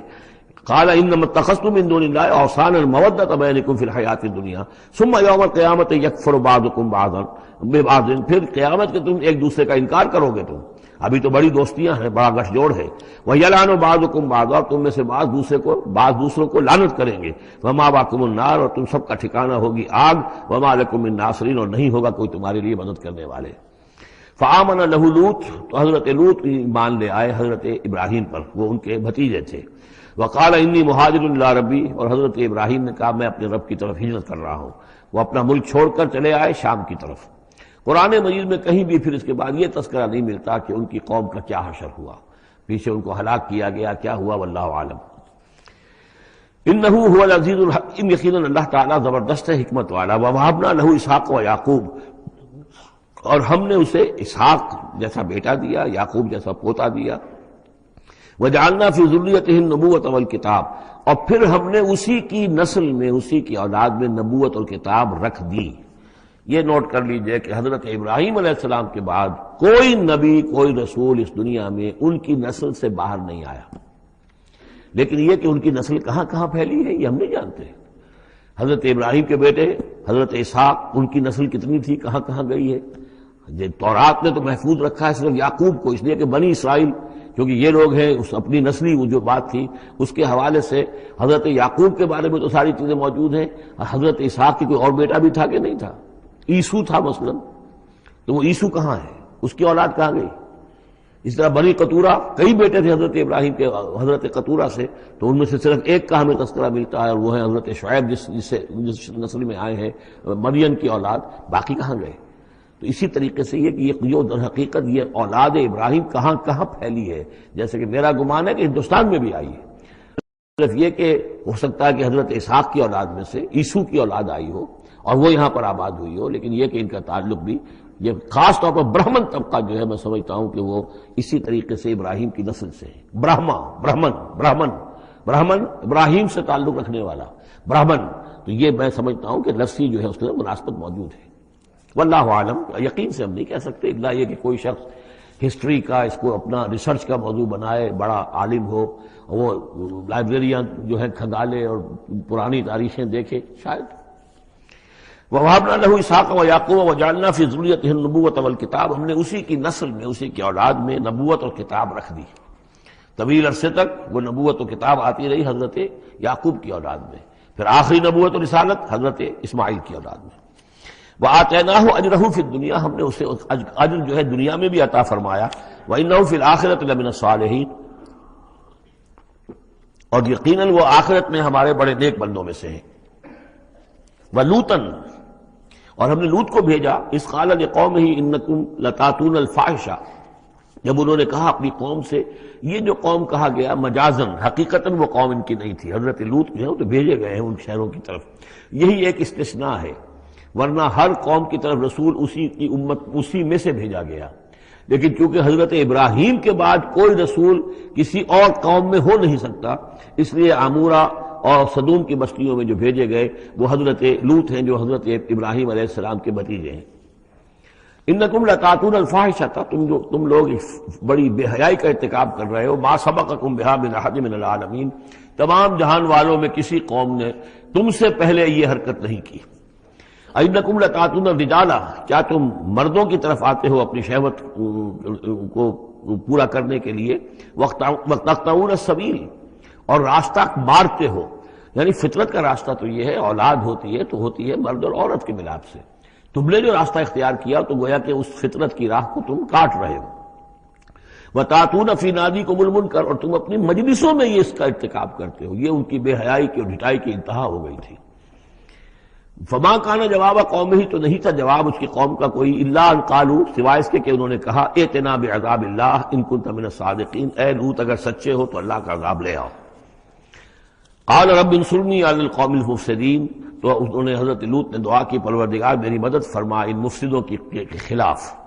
ولما جاءت رسلنا ابراہیم بالبشریٰ، اور جب ہمارے جو ایلچی تھے یعنی وہ جو فرشتے آئے تھے انسانی شکل میں ابراہیم کے پاس بشرا لے کر، بشارت لے کر حضرت اسحاق کی ولادت کی، قالوا انا مہلکو اہل هذه القریہ، انہوں نے کہا کہ ہم ہلاک کرنے کے لیے بھیجے گئے ہیں ان بستی والوں کو، ان اہلھا کانوا ظالمین، یقیناً اس کے جو بستی والے جو ہیں، اس بستی کے لوگ رہنے والے وہ بڑے ظالم ہیں، گناہگار ہیں۔ قال ان فیہا لوطا، حضرت ابراہیم نے کہا اس میں تو لوط بھی تو ہے اسی بستی کے اندر۔ قالوا نحن اعلم بمن فیہا، انہوں نے کہا ہمیں خوب معلوم ہے کہ کون کون ہے اس میں۔ لننجینہ اہلہ الا امرأتہ، ہم اسے بچا لیں گے، نجات دیں گے اس کو بھی، اس کے گھر والوں کو بھی، سوائے اس کی بیوی کے، کانت من الغابرین، وہ ہوگی رہ جانے والوں میں۔ ولما ان جاءت رسلنا لوطا، اور جب وہ ہمارے ایلچی جو ہے وہ پہنچے حضرت لوط کے پاس، سیء بہم، ان کو دیکھ کر وہ پریشان ہوئے، وضاق بہم ذرعا، اور ان کا دل جو بہت تنگ ہوا، خوبصورت لڑکوں کی شکل میں آئے تھے۔ وقالوا لا تخف ولا تحزن، انہوں نے کہا نہیں آپ نہ کوئی خوف کھائیں اور نہ کوئی رنجیدہ ہوں، انا منجوک واہلک، ہم تو آپ کو نجات دینے کے لیے آئے ہیں اور آپ کے گھر والوں کو، الا امرأتک، سوائے آپ کی بیوی کے، کانت من الغابرین، وہ پیچھے رہنے والوں ہی میں ہے۔ انا منزلون علی اہل هذه القرية رجزا من السماء، ہم نازل کرنے والے ہیں اس بستی کے رہنے والوں پر ایک آفت، ایک عذاب آسمان سے، بما كانوا يفسقون، پر سبب اس فسق کے اور فجور کے اور گندگی کے جو وہ کر رہے تھے۔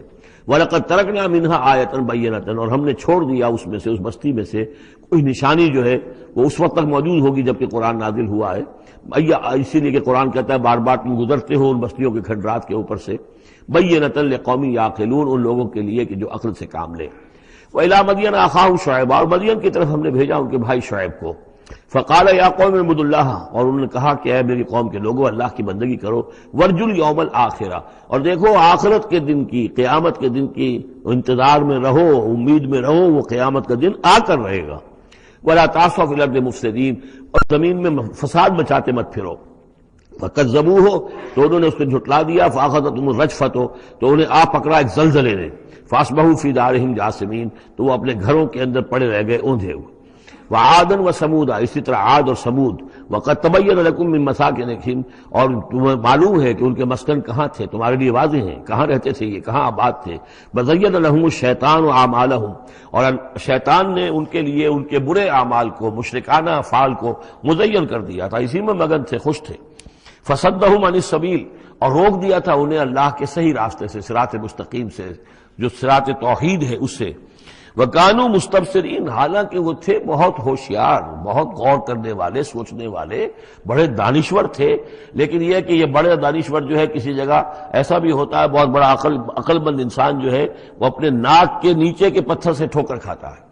یہ اور اس کی سب سے بڑی مثال جو ہے وہ ہمارے آج کل کے سائنسدان ہیں، کتنی باریکیاں دیکھ رہے ہیں اس کائنات کی، سب کچھ دیکھ لیا، اللہ نظر نہیں آتا، کہاں سے کہاں دیکھ رہے ہیں، کتنی بڑی بڑی ٹیلیسکوپس ہیں، اور کتنے ٹریلین وہ لائٹ ایئرز کے اوپر دریافت کر رہے ہیں کہ نیا ستارہ وجود میں آ گیا، سب کچھ ہو رہا ہے، لیکن یہ کہ ان تمام چیزوں کو دیکھنے کے باوجود ان کا دماغ اللہ کی طرف منتقل نہیں ہوتا۔ یہ ہے کہ ایک طرف سے اندھے ہیں، ایک آنکھ کھلی ہے، ایک آنکھ اندھی ہے۔ تو اگرچہ وہ بھی تھے بڑے ہوشیار، مستبصرین، یعنی استبصار جو ہے یہ باب استفال، دیکھنا، بڑے غور سے دیکھا کرتے تھے، مشاہدہ کرتے تھے، آبزرو کرتے تھے، سب کچھ تھے، باقی سب کچھ نظر آیا انہیں۔ ڈھونڈنے والا ستاروں کی گزرگاہوں کا اپنے افکار کی دنیا میں سفر کر نہ سکا، وہ ساری جو ہے وہ ستاروں کی گزرگاہیں جو ہے ان کی تحقیق ہو رہی ہے، لیکن یہ کہ میں خود کون ہوں، کہاں سے آیا ہوں، کہاں جا رہا ہوں، میری زندگی کا مال کیا ہے، اس کا مقصد کیا ہے، بس پیدا ہونا، کھانا پینا، جانوروں کی طرح رہنا اور ختم ہو جانا۔ Is that all? Is death the end of our existence? کیا موت پر ہمارے وجود کا خاتمہ ہو جائے گا؟ تو کیا زندگی ہوئی، عمر دراز مانگ کے لائے تھے 4 دن، 2 آرزو میں کٹ گئے، 2 انتظار میں، کتنا وقت تو گزر گیا، بچپن کے اندر ابھی فہم ہی نہیں تھا، لڑکپن ہے، اس کے بعد نوجوانی ہے، اس کے کچھ اپنے ہی اور جو ہے اس کی کیفیات ہوتی ہیں۔ جب ذرا ہوش اور شعور آیا ہے، ایک ذرا ہوش میں آنے کے خطا کار ہیں ہم، اور اس کے بعد پھر بڑھاپا آ گیا، اور اس کے بعد جو ہے کہ لا یعلم من بعد علم شیئا، بس یہی زندگی ہے، یہ اشرف المخلوقات ہے، یہ مسجود ملائک کی زندگی یہ ہے؟ نہیں، اصل زندگی تو ہے تو اسے پیمانہ امروز و فردا سے نہ ناپ، جاویداں پہ ہمدماں ہر دم جواں ہے زندگی، وہ زندگی تو ابدی ہے۔ یہ تو اس کا چھوٹا سا حصہ علیحدہ کر کے ایک امتحانی وقفہ بنا دیا ہے، اسے ایک امتحانی وقفہ ہے، 3 گھنٹے کا نہیں، 30 سال کا صحیح، بس اس کے علاوہ کچھ نہیں۔ کوانٹیٹیو فرق ہے، کوالٹیٹیو نہیں۔ وَقَارُونَ وَفِرْعَوْنَ وَحَامَانَ، اور ہلاک کیا ہم نے قارون کو بھی اور فرعون کو بھی اور حامان کو بھی۔ وَلَقَدْ جَاءَهُم مُوسَىٰ بِالْبَيِّنَاتِ، ان کے پاس موسیٰ آئے تھے واضح تعلیمات لے کر۔ فَاسْتَكْبَرُوا فِي الْأَرْضِ، انہوں نے زمین میں تکبر کیا، وَمَا كَانُوا سَابِقِينَ، لیکن یہ کہ وہ ہماری پکڑ سے بچ کر نکل جانے والے نہیں تھے، ہم سے آگے نہیں نکل سکتے تھے۔ فَكُلًّا أَخَذْنَا بِذَنبِهِ، ہم نے سب کو پکڑا ان کے گناہوں کی پاداش میں۔ فَمِنْهُمْ مَنْ أَرْسَلْنَا عَلَيْهِمْ حَاصِبًا، تو ان میں وہ بھی تھے کہ جن پر ہم نے ایسی زوردار ہوا بھیجی جس میں پتھراؤ تھا، وہ ہوا جو ہے ان پر پتھراؤ کر رہی تھی۔ تو یہ قوم لوط پر بھی ہوا ہے، اور بعض حضرات کے نزدیک قوم عاد پر بھی۔ سخرها عليهم 7 ليال و8 أيام حسوما فترى القوم فيها صرعا، ایک ایسی تیز آندھی آئی ہے، 7 راتیں اور 8 دن چلتی رہی کہ اس نے اٹھا کر پٹخا ہے، اور اس میں وہ کنکر بھی تھے، وہ بلٹس کا کام کر رہے تھے، جو اور سے بڑے پتھر تھے وہ کام کر رہے تھے، میزائلز کا، تو یہ سب کے سب ہلاک ہو گئے۔ فمنهم من ارسلنا علیہ حاصبا ومنهم من اخذته الصیحہ، اور ان میں سے وہ بھی تھے کہ جن کو ایک چنگھاڑ نے آ پڑا، آپ پکڑا، یہ سمود اور اہل مدین تھے۔ وَمِنْهُمْ مَنْ خَسَفْنَا بِهِ الْأَرْضِ، ان میں وہ بھی تھے کہ جنہیں ہم نے زمین میں دھسا دیا۔ یہ قارون کا معاملہ ہے جو سورہ قصص میں آ چکا ہے۔ وَمِنْهُمْ مَنْ أَغْرَقْنَا، اور وہ بھی تھے جنہیں ہم نے غرق کر دیا۔ اور غرق کرنے کے دو طریقے ہوئے، ایک تو یہ کہ جو قوم آباد تھی، قوم نوح جہاں تھی وہی غرق کیا، وہی کا وہی۔ لیکن یہ کہ ایک یہ ہے کہ فرعون کو اور اس کے فوج کو اور لاؤ لشکر کو ان کے محل سے نکال کر، ان کے شہروں سے نکال کر لا کر اور دریا سمندر میں غرق کیا۔ وما كان الله ليظلمهم، لیکن اللہ تعالیٰ ان پر ظلم کرنے والا نہیں تھا، ولكن كانوا انفسهم يظلمون، بلکہ یہ تو وہ خود اپنے اوپر ظلم کر رہے تھے۔ مثل الذين اتخذوا من دون الله اولیاء كمثل العنكبوت، یہ بھی اس حصے کی ان تین رکوعوں کی بڑی اہم آیت ہے، تمثیل ہے۔ مثال ان لوگوں کی کہ جنہوں نے اللہ کے سوا کسی کو اپنا حمایتی بنا رکھا ہے۔ یہ حمایتی غیر مرئی بھی ہو سکتے ہیں، جیسے یہ ہماری دیوی ہے، یہ دیوتا ہے، یہ اس کی کرپا چاہیے، اس کی نظر کرم ہو، یہ ہمارے جو اولیاء اللہ ہیں ذرا ان کی طرف سے اگر کچھ ہمیں فیض پہنچ جائے۔ اور یہ بھی ہوتا ہے دنیا میں بھی، مادی اعتبار سے بھی، اور یہ جو بھی کاز اینڈ ایفیکٹ کا سلسلہ اس کے تحت بھی تو ہم آخر لوگوں کو اپنا دوست سمجھتے ہیں، یہ ہمارے حمایتی ہیں، یہ ہماری مدد کریں گے۔ لیکن واقعہ یہ ہے کہ سوائے ایک اللہ کی دوستی کے باقی ساری دوستیاں جو ہیں وہ مکڑی کے جالے جتنی بس مضبوط ہیں، اس سے زیادہ نہیں ہے۔ مثل الذین اتخذوا من دون اللہ اولیاء کمثل العنکبوت، جن لوگوں نے اللہ کو چھوڑ کر کسی اور کو اپنا پشت پناہ اور مددگار بنایا ہے، کسی اور پر توکل ہے، کسی اور پر سہارا ہے۔ امریکہ ہماری مدد کرے گا، وہ جو کچھ 71 میں ہوا وہ آپ کو معلوم ہے، وہ بیڑا اس کا جہاز بھی آ رہا تھا، لیکن یہ کہ کوئی مدد ہماری نہیں کی گئی، کوئی نہیں ہے، کوئی کسی کا سہارا بننے والا نہیں ہے۔ سہارا تو اگر کوئی ہے تو وہ اللہ ہے، لیکن اس کو تم نے چھوڑ دیا، اس کو سہارا نہیں بنایا۔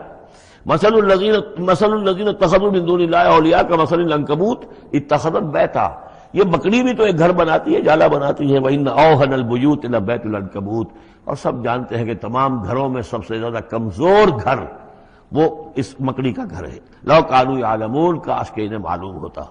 إِنَّ اللَّهَ يَعْلَمُ مَا يَدْعُونَ مِن دُونِهِ مِن شَيْءٍ، اللہ خوب جانتا ہے کہ جس کو یہ پکار رہے ہیں اللہ کے سوا کوئی شے ہے ہی نہیں۔ وَهُوَ الْعَزِيزُ الْحَكِيمُ، اور وہ زبردست ہے حکمت والا۔ وَتِلْكَ الْأَمْثَالُ نَضْرِبُهَا لِلنَّاسِ وَمَا يَعْقِلُهَا إِلَّا الْعَالِمُونَ، اور یہ مثالیں ہیں کہ جو ہم لوگوں کے لیے بیان کرتے ہیں لیکن نہیں سمجھتے ان سے مگر وہی لوگ کہ جو علم رکھنے والے ہیں۔ خلق اللہ السماوات والارض، اللہ تعالیٰ نے آسمان اور زمین تخلیق فرمائے، بالحق، حق کے ساتھ۔ ان فی ذلک آیۃ للمؤمنین، یقیناً اس میں نشانی ہے اہل ایمان کے لیے۔ اب یہ جو بقیہ تین رکوع ہیں 21ویں پارے میں آ رہے ہیں، یہ جیسا کہ میں نے عرض کیا اس میں دو لڑیاں ہیں بٹی ہوئی۔ ایک لڑی ہے خطاب اہل ایمان سے، یہاں ایک جگہ آپ کو مل جائے گا کہ براہ راست خطاب بھی ہے، یا عبادی الذین آمنوا، یا ایھا الذین آمنوا والا جو ہے کہ جو مدنی صورتوں میں جو خطاب کا صیغہ ہے وہ تو یہاں بھی نہیں آیا، لیکن براہ راست خطاب کیا ہے۔ لیکن یہ کہ اگر گنتی کریں گے تو کچھ 10 احکام اور دیے گئے ہیں ان لوگوں کو جو دین کے لیے کسی محنت کے اندر جد و جہد میں، اس کو غالب کرنے کی کسی کوشش میں، اس کی تحریک میں، اس کی دعوت میں لگے ہوئے ہوں، اور اس میں ان کے لیے مصائب ہوں، مشکلات ہوں، تکالیف ہوں، پریشانیاں ہوں، تو ان کے لیے کیا ہدایات ہے۔ سب سے پہلی ہدایت 100 ہدایتوں کی ایک ہدایت، اتل ما اوحی الیک من الکتاب، تلاوت کرتے رہا کرو اس شے کی جو وحی کی گئی ہے آپ کی جانب کتاب میں سے۔ یہی ہم پڑھ چکے ہیں سورہ کہف میں بھی، وَاتْلُ مَا أُوحِیَ إِلَيْکَ مِن کِتَابِ رَبِّکَ لَا مُبَدِّلَ لِکَلِمَاتِهِ وَلَن تَجِدَ مِن دُونِهِ مُلْتَحَدًا۔ وہی بات، سب سے بڑا سہارا بندہ مومن کا کیا ہے؟ اللہ پر جتنا یقین ہوگا، اللہ پر جتنا بھروسہ ہوگا، اللہ سے جتنا تعلق ہوگا اتنا ہی صبر کرے گا۔ وَاصْبِرْ وَمَا صَبْرُكَ إِلَّا بِاللَّهِ، اور اللہ کے ساتھ تعلق کا سب سے بڑے ذریعہ یہ قرآن مجید ہے۔ طرفوا بِأَيْدِيكُمْ وَطَرَفُوا بِيَدِ اللَّهِ، اس کا ایک سرا تمہارے ہاتھ میں ہے، ایک سرا اللہ کے ہاتھ میں ہے۔ القرآن حبل اللہ الممدود من السماء إلى الأرض، حضرت عبداللہ ابن مسعود کی روایت کردہ حدیث ہے، حضور نے فرمایا یہ اللہ کی رسی ہے، مضبوطی کے ساتھ تھام لو اس کو، یہ تنی ہوئی ہے زمین سے آسمان تک۔ تو واعتصموا بحبل اللہ جمیعا، تو اس کے لیے یہ کہ قرآن پڑھا کرو۔ اتل ما اوحی الیک من الکتاب واقم الصلاۃ، اور قرآن کے بعد نمبر 2 نماز قائم کرنا۔ یہ نماز جو ہے اقم الصلاۃ لذکری، یہ سورہ طٰہٰ میں ہم پڑھ آئے ہیں، حضرت موسیٰ کو پہلی وحی ہو رہی ہے، پہلی گفتگو ہو رہی ہے کوہ طور پر، اقم الصلاۃ لذکری۔ ان الصلاۃ تنہا عن الفحشاء والمنکر، یقیناً یہ نماز روکتی ہے بے حیائی کے کاموں سے بھی اور برے کاموں سے بھی۔ ولا ذکر اللہ اکبر، اور جان لو اللہ کا ذکر سب سے بڑی شے ہے۔ یہاں ذکر کو علیحدہ نہ سمجھیں، یہی ذکر ہے۔ قرآن جو ہے الذکر ہے، ہم نے سورہ ہجر میں دیکھا الذکر انا نحن نزلنا الذکر وانا لہ لحافظون، تو ذکر میں سب سے پہلے قرآن ہے۔ نمبر 2 اقم الصلاۃ لذکری، نماز قائم کرو میری یاد کے لیے۔ قرآن تو ہے ہی مجسم ذکر، نماز ذکر کے لیے ہے۔ اور تیسری چیز کیا ہے؟ ادعیہ معصورہ ہیں محمد رسول اللہ صلی اللہ علیہ وسلم کی، زندگی کا ہر کام کرتے ہوئے دعا ہے۔ آپ بیت الخلاء میں داخل ہو رہے ہیں تو دعا ہے، نکل رہے ہیں تو دعا ہے، گھر سے باہر جا رہے ہیں دعا ہے، گھر میں داخل ہو رہے ہیں دعا ہے، شیشہ دیکھا ہے تو دعا ہے، کپڑے بدلے ہیں دعا ہے، ہر کام کیجئے وہ، لیکن یہ کہ آپ کا اس وقت اللہ کے ساتھ ذہنی رشتہ قائم رہتا ہے۔ چوتھے نمبر پر جو بھی اور حضور نے فرمائے ہیں، یہ 33 مرتبہ سبحان اللہ اور 33 مرتبہ الحمدللہ اور اللہ اکبر، یہ بھی ذکر ہے۔ تو یہ تمام شکلیں ذکر کی ہیں، صرف کسی ایک شے کو ذکر نہ سمجھے۔ ہمارے ہاں یہ بن گیا بس اللہ اللہ کر رہے ہیں تو ذکر ہے، نہیں، ذکر میں سب سے پہلے قرآن کی تلاوت ہے۔ اتل ما اوحی الیک من الکتاب واقم الصلاۃ ان الصلاۃ تنہی عن الفحشاء والمنکر ولذکر اللہ اکبر واللہ یعلم ما تصنعون۔ ایک تو یہ ہدایت ہو گئی، اللہ خوب جانتا ہے جو تم کر رہے ہو۔ دوسری ہدایت ولا تجادلوا اہل الکتاب الا باللتی ہی احسن، جنہیں پہلے تم سے کتاب دی گئی تھی ان سے جھگڑا مت کرو مگر بہترین طریقے پر، ان سے بات کرو تو بڑے ہی اسلوب سے کرو، خوبصورتی سے کرو، بات کو سمجھانے کے لیے کرو، ان کی توہین نہ ہو، ان کے جذبات کو آپ بھڑکنے نہ دیں، ان میں حمیت جاہلی جو ہے اپنی امکانیت تک تو کوشش کریں کہ وہ بھڑکے نہ، باقی پھر وہ جو کرتے ہیں وہ اللہ کے ہاں وہ ذمہ دار ہوں گے، لیکن ان سے گفتگو کرو تو بڑے عمدگی کے ساتھ کرو۔ الا الذین ظلموا منہم، سوائے ان کے جو ان میں سے نا انصافی پر تل گئے ہوں۔ اب یہ استثناء جو 2 معنی میں ہے، ایک تو یہ ہے کہ اس کا مطلب یہ کہ ان سے مجادلہ کرو ہی نہ، اور دوسرے یہ کہ اگر ان کے ساتھ کسی وقت کوئی سختی بھی کرنی پڑے، کوئی سخت جملہ بھی کہنا پڑے تو اجازت ہوگی، جہاں معلوم ہو جائے کہ یہ ہٹ درمی کے اوپر جو ہے آ گیا ہے تو وہاں اس دونوں کا امکان پیدا ہو جائے گا۔ وَقُولُوا، لیکن تمہیں ان سے کہنا کیا ہے یہ بھی سمجھ لو، تاکہ اب اس کو جو سمجھیے کہ یہ ہمیں مسلمانوں میں جب کام کرنا ہے، مسلمان سو گئے ہیں، بھول گئے اپنے سبق کو، انہیں یاد دلانا ہے تو اسی انداز میں انہیں یاد دلانا ہے۔ قولوا آمنا بالذی انزل الینا وانزل الیکم، ان سے کہو بھائی ہم تو ایمان رکھتے ہیں اس پر بھی جو تمہاری طرف نازل کیا گیا اور اس پر بھی جو آپ کی طرف نازل کیا گیا۔ وَإِلَٰهُنَا وَإِلَٰهُكُمْ وَاحِدٌ، اور یہ تو نہیں ہے کہ ہمارا خدا کوئی اور ہے تمہارا خدا کوئی اور ہے، ہمارا الہ اور تمہارا الہ ایک ہی تو ہے۔ وَنَحْنُ لَهُ مُسْلِمُونَ، اور ہم تو اسی کے سامنے فرما بردارانہ اپنا سر جھکا چکے ہیں۔ وَكَذَلِكَ أَنزَلْنَا إِلَيْكَ الْكِتَابَ، اے نبی اسی طرح ہم نے آپ کی جانب بھی کتاب نازل کی ہے۔ فَالَّذِينَ آتَيْنَاهُمُ الْكِتَابَ يُؤْمِنُونَ بِهِ، تو وہ لوگ جنہیں ہم نے کتاب دی ہے، یہود اور نصارہ، ان میں بھی وہ لوگ ہیں جو اس پر ایمان لائیں گے یا جو ایمان لا رہے ہیں، جیسا کہ ہم پڑھ چکے ہیں کہ وہ آئے تھے کچھ لوگ جو حبشہ سے ایک وفد کی شکل میں، اور مکے والوں نے انہیں ستایا بھی، استہزاء بھی کیا، لیکن وہ لوگ وہ تھے جو پہلے حضرت عیسیٰ پر ایمان رکھتے تھے، عیسائی تھے، اور اب محمد پر بھی ایمان رکھتے ہیں، تو اللہ تعالیٰ نے ان کو 2 اجر دیا، مرتين۔ وَمِنْ هَؤُلَاءِ مَن يُؤْمِنُ بِهِ، اور ان میں سے یعنی مشرکین مکہ میں سے بھی بہت سے لوگ ہیں جو ایمان لائے ہیں اور ابھی لا رہے ہیں یا لائیں گے۔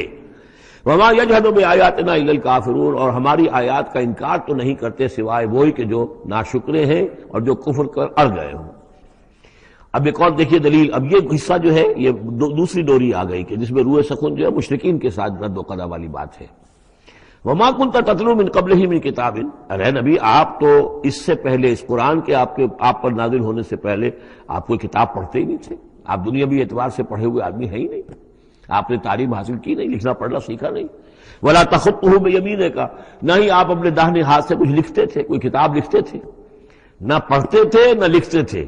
اِذًا لَارْتَابَ الْمُبْطِلُونَ، تو اس شکل میں تو ان کو جو اس کو باطل قرار دے رہے ہیں یہ لوگ جو جھوٹے کہہ رہے ہیں محمد کو، اس شکل میں تو پھر ان کے پاس کوئی کا کوئی شک کرنے کی گنجائش ہو جاتی کہ یہ بڑا لکھنے پڑھنے والے آدمی تھے، مشق کرتے کرتے بہت اچھی چیزیں بھی لکھنے لگے ہیں، اب ان کی زبان جو ہے مچ گئی ہے، قلم جو ہے وہ مچ گیا ہے، لہذا اب قرآن جیسی شے بھی تصنیف کر لی انہوں نے۔ اگر پہلے سے یہ عمل ہوتا، لیکن تم تو جانتے ہو کہ ہمارے اس نبی محمد نے صلی اللہ علیہ وسلم انہوں نے تو کبھی لکھنا پڑھنا سیکھا ہی نہیں۔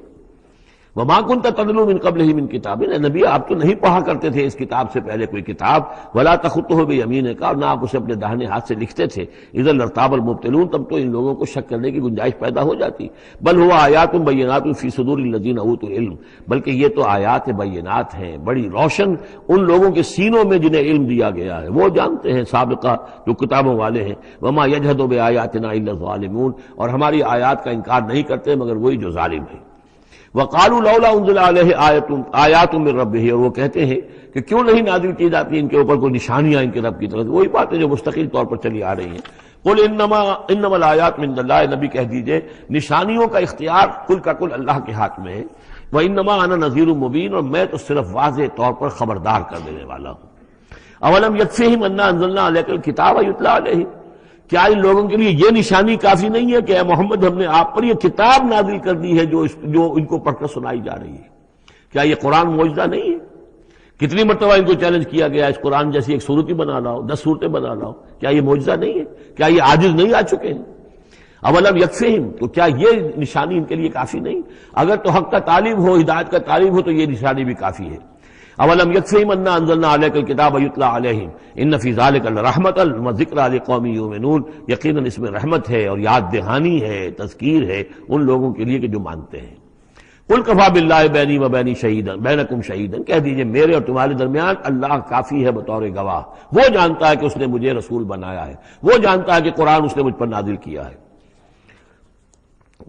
یعلم ما فی السماوات والارض، وہ جانتا ہے جو کچھ کے آسمانوں میں اور زمین میں ہے۔ والذین آمنوا بالباطل، اور وہ لوگ جو باطل پر ایمان رکھتے ہیں، وکفروا باللہ، اور اللہ کا کفر کرتے ہیں، اولئک هم الخاسرون، یقیناً وہی لوگ ہوں گے جو خسارے پانے والے ہیں۔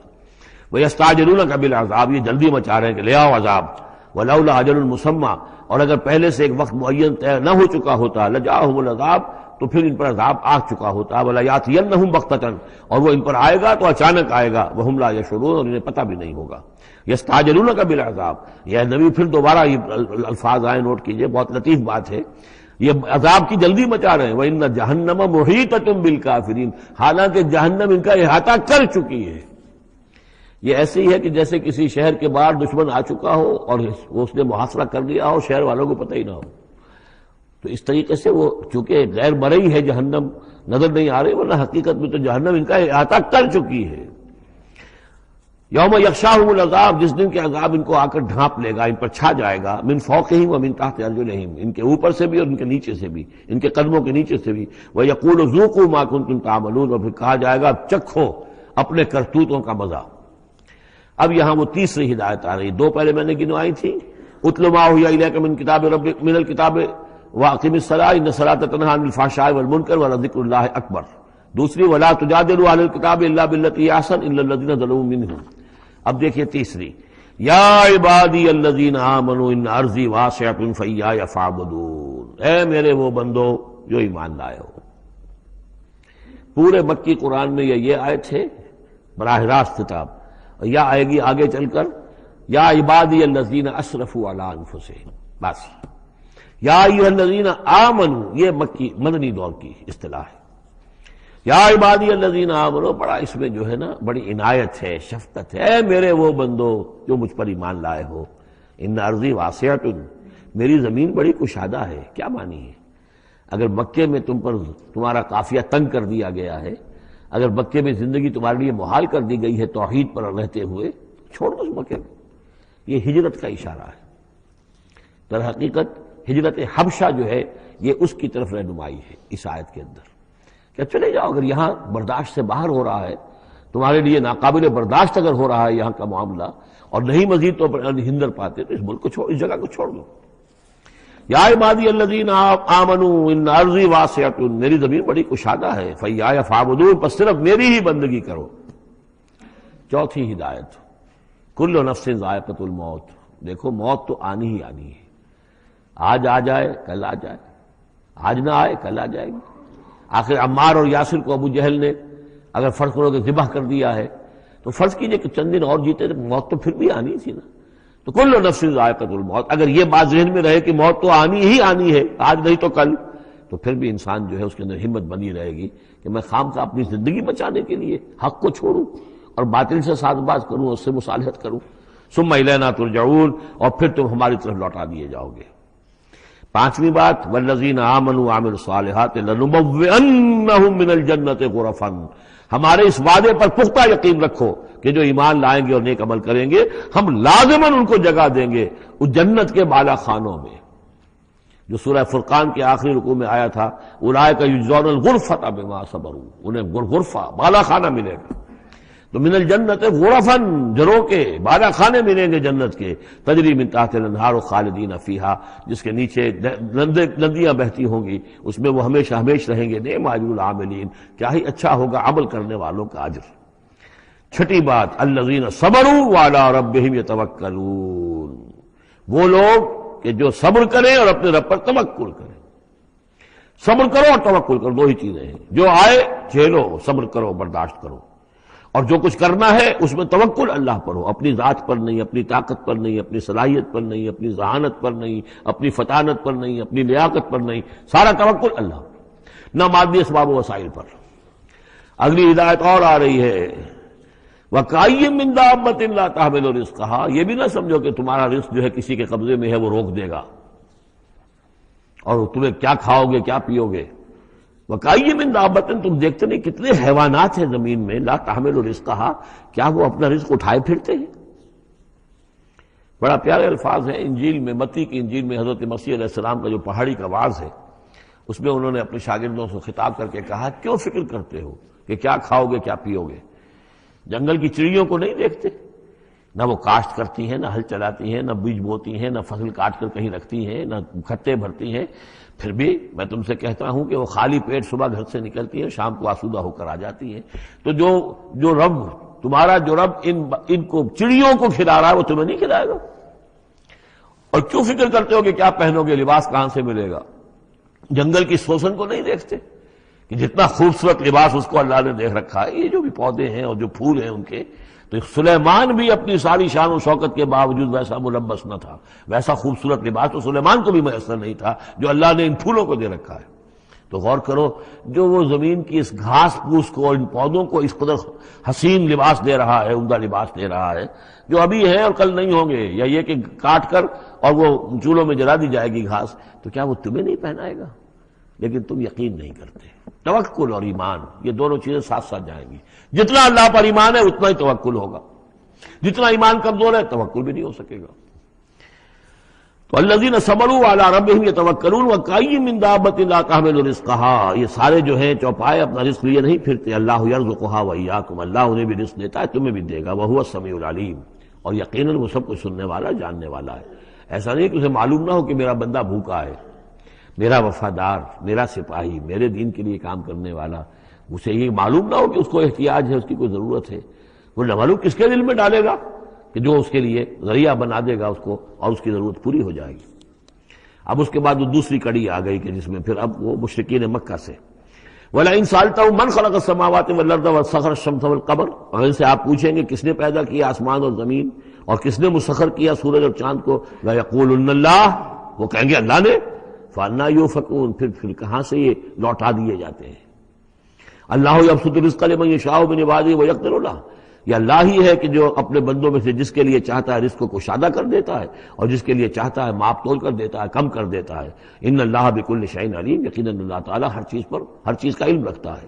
وَلَئِن سَأَلْتَهُم مَّن نَّزَّلَ مِنَ السَّمَاءِ مَاءً فَأَحْيَا بِهِ الْأَرْضَ مِن بَعْدِ مَوْتِهَا، اور اگر آپ ان سے پوچھیں گے کس نے برسایا آسمان سے پانی اور زندہ کیا زمین کو اس کے مردہ ہو جانے کے بعد، لَيَقُولُنَّ اللَّهُ، وہ کہیں گے فوراً اللہ نے کیا۔ قُلِ الْحَمْدُ لِلَّهِ، کہو پھر کل حمد کل شکر بھی اللہ ہی کے لیے ہے، بل اکثرہم لا یعقلون، لیکن یہ لوگ ان کی اکثریت عقل سے کام نہیں لیتی۔ اب اگلی اور ہدایت آ رہی اہل ایمان کے لیے، وما هذه الحیاۃ الدنیا الا لہو ولعب وان الدار الآخرۃ لہی الحیوان لو کانوا یعلمون۔ دیکھو مسلمانوں، یہ دنیا کی زندگی تو کھیل کود کے سوا کچھ نہیں، کھیل ہے، کچھ جی کا بہلا لینا ہے، یہ ڈرامہ ہے جو ہو رہا ہے۔ یہاں بادشاہ ہوتا ہے کچھ عرصے کے لیے، بادشاہ جیسے ڈرامے میں بادشاہ ہوتا ہے، لیکن جب مرے گا تو کیا وہ بادشاہت کہاں رہ جائے گی؟ ایسے ہی ڈرامے سے نکل آئے گا، لباس اتار دے گا تو ایک ایکٹر کا ایکٹر ہے، چاہے وہ فقیر تھا پہلے اس ڈرامے کے اندر، اور دوسرا ایکٹر جو ہے بادشاہ تھا، باہر نکل کر 3 گھنٹے کے بعد دونوں کے دونوں ایک جیسے ہیں، اور نہ وہ بادشاہ ہے نہ وہ فقیر ہے۔ یہ ہے عارضی سا ہے۔ لیکن یہ کہ ان الدار الآخرۃ لہی الحیوان، یقیناً آخرت کا گھر وہ ہے اصل زندگی، زندگی وہ ہے۔ لو کانوا یعلمون، کاش کہ ہمیں معلوم ہوتا، لو کنا نعلم، کاش کہ ہمیں معلوم ہوتا۔ یہ بھی نوٹ کر لیجیے، آخرت کو صرف مان لینا کہ ہاں آخرت ہے، بعد سے بعد الموت ہے، یہ کافی نہیں ہے۔ یہ معلوم ہو کہ اصل زندگی وہی ہے۔ میں نے جو اس کی تشبیہ جو ہے بیان کی ہے بعض مواقع پر، کہ ایک کتاب ہوتی ہے، اس کا دیباچہ بھی ہوتا ہے، اس کا کوئی ضمیمہ بھی ہوتا ہے، چھوٹا سا ضمیمہ۔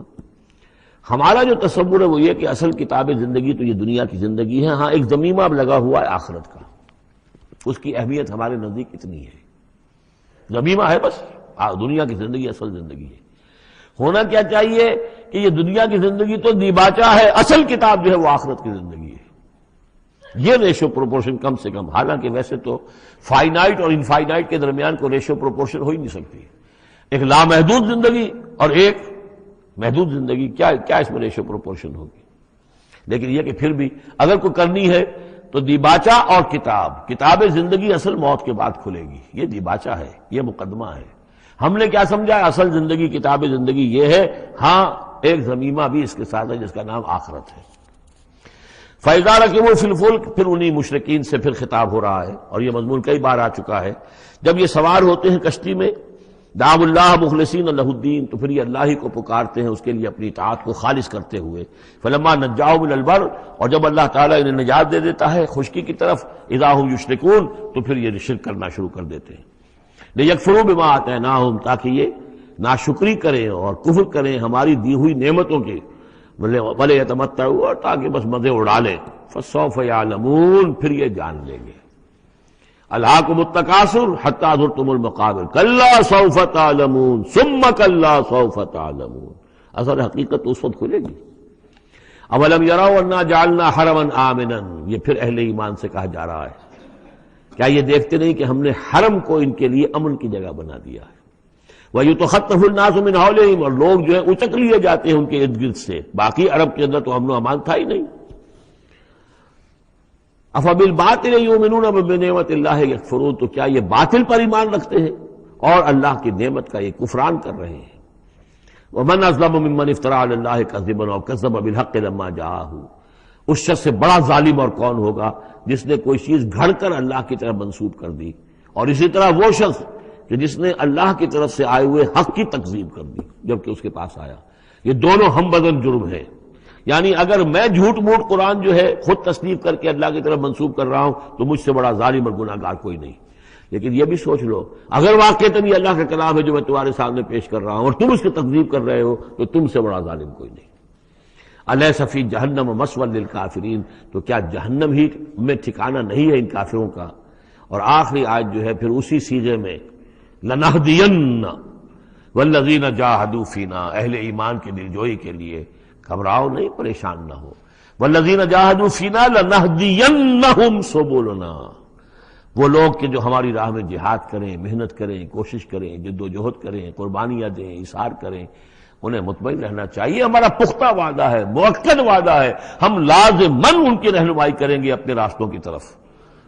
لَنَهْدِيَنَّهُمْ سُبُلَنَا وَإِنَّ اللَّهَ لَمَعَ الْمُحْسِنِينَ، اور یقیناً اللہ تعالیٰ ساتھ ہے اہل احسان کے، جو اللہ تعالیٰ کے پر ایمان اور یقین اس درجے کا رکھتے ہوں اور اس کے لیے تن من دھن لگانے کے لیے تیار ہوں، تو اللہ ان کے ساتھ ہے، یعنی اللہ کی نصرت ساتھ ہے، اللہ کی مدد ساتھ ہے، اللہ کی تائید ساتھ ہے۔